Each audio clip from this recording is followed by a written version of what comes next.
पंडित जवाहरलाल नेहरू याच्यानंतर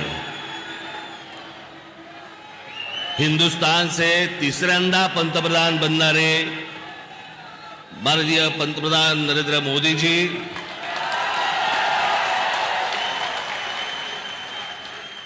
सन्माननीय व्यासपीठ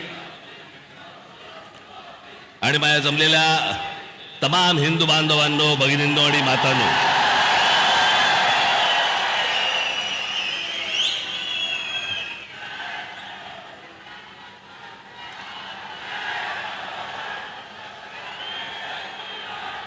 मोदीजी, आपण मुंबईमध्ये याच्या अगोदर अनेकदा आलात,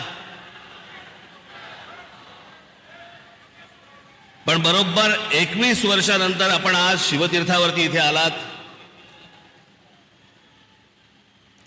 मला आजही आठवते त्यावेळेला आपण इथे कमळामधनं बाहेर आला होतात आणि 2014ला आपण कमळ बाहेर काढलं.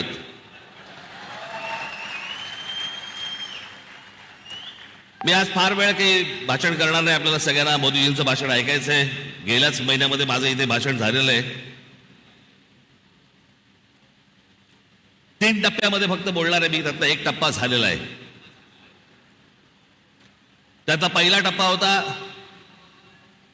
मोदीजींची पहिली 5 वर्ष. त्या टप्प्यावरती जे बोलायचंय ते 2019 साली बोलून गेलोय.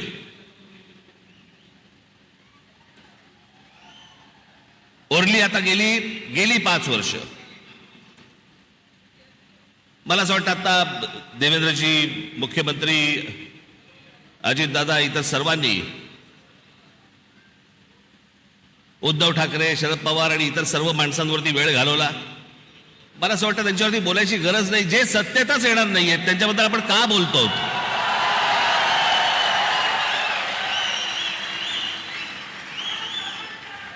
काही आवश्यकताच नाहीये त्या लोकांची.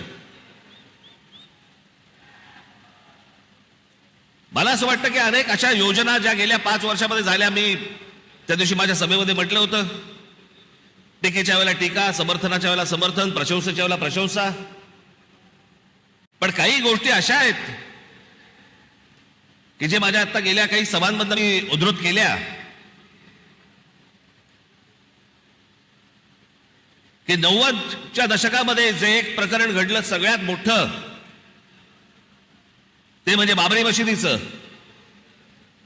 हजारो कारसेवक तिकडे उत्तर प्रदेशमध्ये गेल्यावरती तिथे मुलायम सिंग यादवच्या लोकांनी, पोलिसांनी तिकडे आमच्या कारसेवकांना ठार मारले, शरयू नदीमध्ये प्रेतं फेकून दिली.